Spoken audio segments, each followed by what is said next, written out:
right. Just having a conversation with the guys in the deli across the street. These Arab brothers, and they got a black guy in there. They always got to bring a black guy in there. Which is cool. But it's quite telling that what is being done. When they engage in the hand signals and stuff like that, because they will always use people, and that's why I talk to people too, because like I said, I'm ready for this fight, so let's go. Because I want people to see, I want the world to see what these people, the evil that they engage in, the manipulation, right? And so you have the police out there, and again, religion is a big part of how they manipulate people, right? And some of the most evil people will try to project who they are onto good people, right? And that's what you see what's happening, particularly us as TIs, right? And we have to understand as not just as TIs, but as a group of people, that when you look at how this society is being shaped, right? When you look at those who, it was a woman that I forgot her name, but she said, all you got to do is follow the money. She said, all you got to do is follow the money, and you'll see where all these sick agendas coming from. Okay? And so when you understand, like I said, what's going on, you begin to,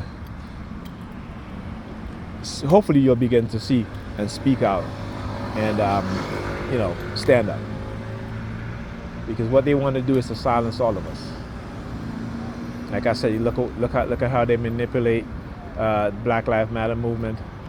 Now, effectively, it is neutralized, right? And you still have unjust killing of black men, but now you don't have any sort of protest going on, because again, they've effectively destroyed that movement.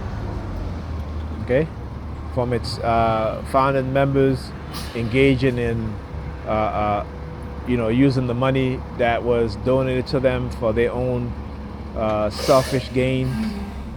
So what they've done, again, effectively using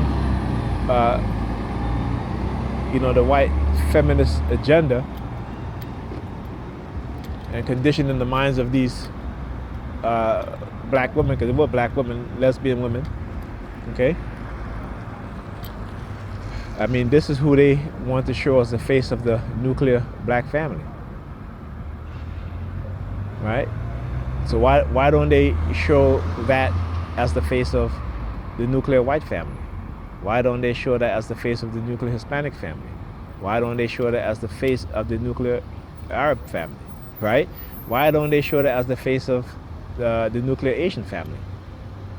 No, they're not going to do that. But they want to show that and portray that as the face of the nuclear black family. Okay? Come on now. So we as black people, we have to understand their agenda, what it is that they do, and what they're about. Right? Also, so before I forget, I was going to mention that. So when Pam came home today, again, they started using the sirens, and so I was in the living room sitting down, and I was watching a video on the TV, right? YouTube. And she came into the living room, right? Walk up to the television, looked at the television, turned around and walked back off. And I'm like, wow, okay. I was like, really?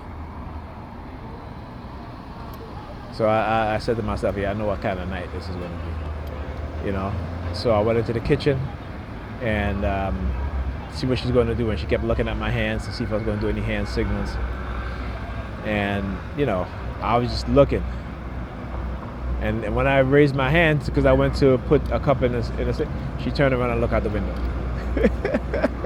I just started shaking my head.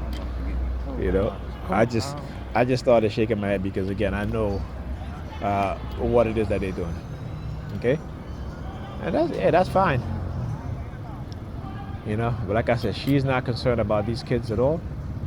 And, I'm not falling into their manipulative tactics. I've learned, and when I'm ready, then I will do what I have to do to make sure that my kids are okay, that they get to school on time, all these things, right? So, and when I say what I'm ready to do, whatever, I don't mean anything that's physical like that. What I mean is that, spending a couple of nights there to make sure that the kids at least are not late for school every single day, or calling her very early in the morning if I can get up early in the morning. Because again, my insomnia, I can barely sleep. I go to sleep around 3 o'clock, after 2 o'clock every night. So it's difficult. When I'm over there, I go to sleep at 12, 1 o'clock, and I'm up because I know I got to get up to, get the kids ready for school. So, but when I'm at my house, I cannot go to sleep. I cannot go to sleep. So yeah, just wanted to mention that before I forget, right?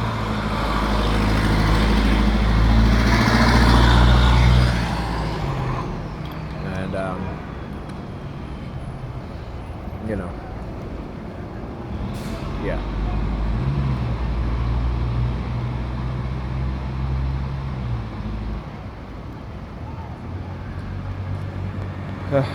Anyhow, I wonder how long it's going to take another bus to come now.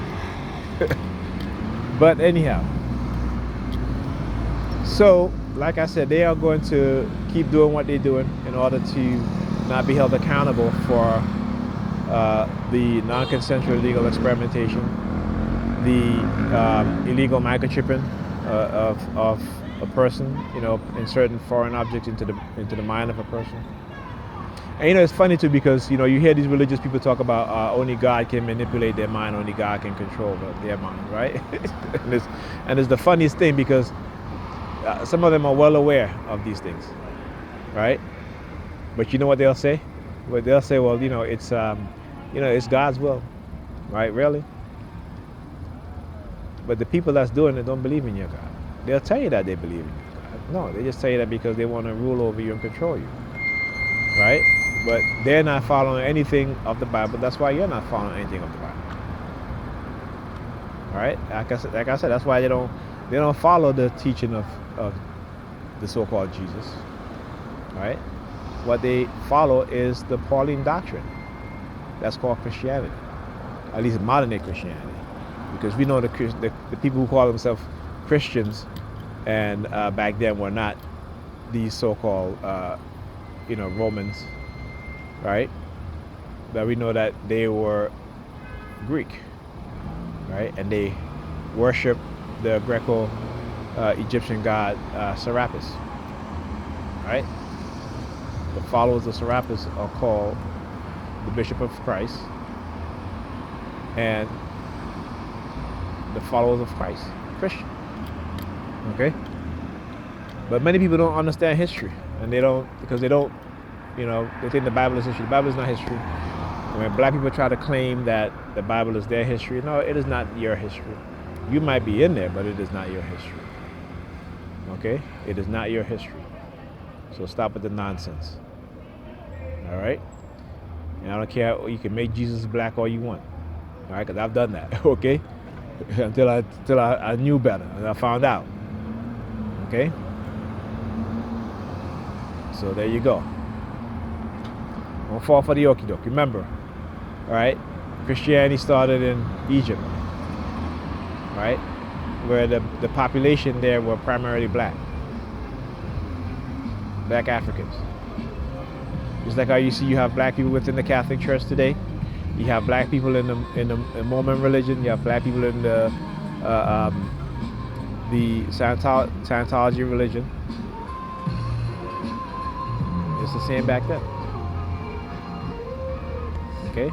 Yes, they use black people to actively help write the Bible. But ultimately, the interpretation of the Bible comes from the minds of white people. Okay? Understand that.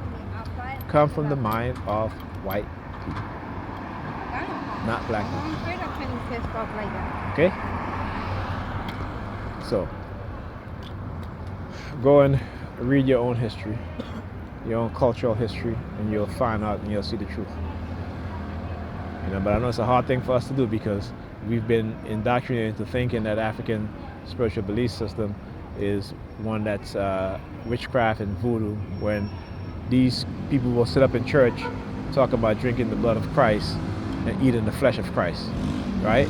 So come on, spiritual cannibalism, okay? Why? Because that's what they would do, for real.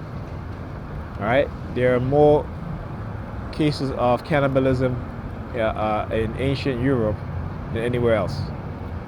Okay? Like I said, you go and read The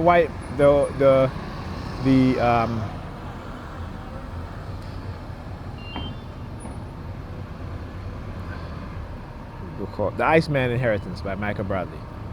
Get that book. Right? The Iceman Inheritance by Michael Bradley.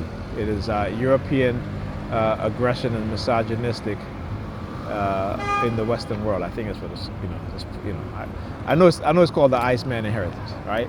I know it has the word misogynistic and aggressive in there in the title. So let's go read about it. All right? And yeah, I'll talk to you guys in the next video.